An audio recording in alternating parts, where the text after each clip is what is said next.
After the Coast in the Country mega trip in August 2017, I'm now going to start reviewing some of the theme parks I visited over that time, followed by some park battles and some prediction and opinion videos. So lots to come. Today we are going to be starting with Flamingo Land in Malton, North Yorkshire, the first stop on our trip. Now, excluding the Merlin theme parks in the UK, this is probably one of the most expensive theme parks here, if not the most expensive. I mean, oh my god, the prices are crazy. It's like 39 quid if you pay on the day, and 32 quid if you book online, which if you ask me is way overpriced for what is there. But if you can do some hunting around and find a voucher online, then it is definitely worth going to. Now, if we take a look at the ride selection there, they've got 3 great thrilling roller coasters. They've got Velocity, which is a Vekoma motorbike launch coaster. So exactly like you sat on a motorbike and you get a thrust of acceleration at the start of the ride. Kamale, which is a roller coaster called an SLC, suspended looping coaster, where you sit below the track, which is obviously a great ride as well. It has a few inversions on there too, which is great. And then Mumbo Jumbo, which is an SNSL loco. It's basically, if I had to relate it to something, it's like a wild mouse with inversions. But the way it's carried out on there, I really do enjoy it. And it's a very interesting ride, to say the least. Now, they do also have some good flat rides there. They've got Cliffhanger, which is an SNS shot tower. So you get a thrust of acceleration up the drop tower to start with, and then you get dropped back down. There is also Flip Flop, which is a frisbee ride, and they have also got Pterodactyl, which is a Starflyer attraction. Really high that, and you do get great views of the zoo. Now, in addition to that, there is also a great selection of family rides and family roller coasters. Stuff like the Twistosaurus, the spinning roller coaster. They are good, you know, there's a good selection of family rides all round, including the Little Monsters Dart ride, which might not be the best, but is obviously great for little kids. They have then obviously got Hero as well, which is where the park let down really. In 2013, the park did go and add a new roller coaster, and I really was not impressed with that at all. It's Zamperla's take. It's like a knockoff Galactica from Alton Towers, basically. It's a knockoff flying roller coaster, and it's just awful. It's in a very compact footprint, so it's making very sudden turns all the time. And the way that the ride is profiled, it might look good off-ride, but it really isn't when you're on it. It's just very, very painful and not a pleasurable experience at all. What have I got to say about the food at Flamingo Land? Well, if you like waiting about half an hour for it inside some conservatory that is like about 80 degrees, and if you like paying about £9 for a burger meal, then this is the place for you. Really wasn't a fan of the food in that sense, but I suppose the food itself was quite good.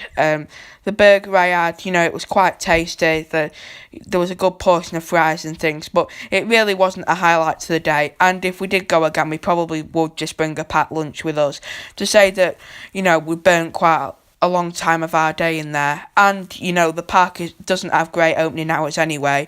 You know, it really wasn't the best idea at all. Now, for a non-Merlin theme park, I do think that the theming at Flamingo Land is actually quite impressive. There are a good selection of theming and a good amount of different areas throughout the park, like Dino Stone Park, and they have got the African area as well. I do think there does need to be more of the park that needs to be themed to Africa and stuff like that, rather than being themed to a racetrack for half of it and Metropolis. It's just too much of metal sheds for my liking, and it doesn't really have a bearing on the overall theme of the park. But I do get that they are trying to go with something different, but still. And I think that there needs to be more shade and less massive paved areas with just nothing there. There's just a lack of planting throughout the park, which is actually quite weird to say it's slap bang in the middle of countryside in North Yorkshire. That is strange. But yeah, there's just massive open areas with nothing there, and it's just massive loads of paving, and it just doesn't feel quite right, to be honest.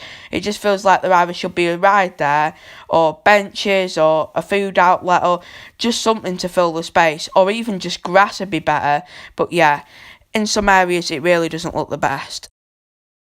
Now, not everyone is a fan of all the massive rides, or rides in general. Some people, when they come with you to the theme park, just don't want to do the rides at all, and having other experiences there is obviously key. Now, in the extras at Flamingo Land, I did actually find it really impressive in what they had that were non-ride based. They have a massive zoo there, and I will say that the animals did look like they were in a very good condition overall, which is something I'm very particular about. They had an aquarium there, which was great. Not the best aquarium, it was very small, but still, somewhat good. They also do, which I didn't put on there, they have a sea lion show. I think they might have a parrot show or something like that as well. And they do also have the Pirates of Zanzibar show, which is a massive pirate ship where they do different shows and events on.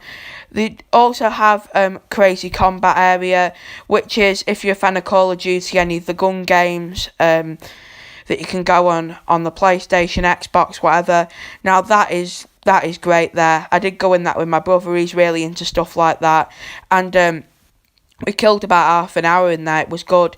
You can just buy ammunition for your gun. You go around like fake shooting people. You have so many lives or whatever. And it is quite a well-themed area that you've got to trek around and all that stuff.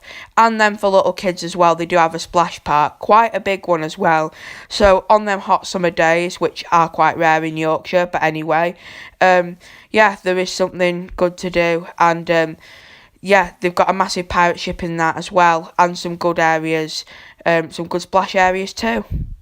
Thank you very much for watching this video. I hope you did enjoy it. Please leave your thoughts in the comments section below. My next video will be a review of Fantasy Island, the second park I did on Coasting the Country. You can follow me on Twitter at JTFCDFish. My other YouTube channel is Jack the Fish Crazy Dude, of which uploads will begin again in the next couple of weeks. And yeah, thank you very much for watching, and I'll see you in the next video. Coming soon. Bye now.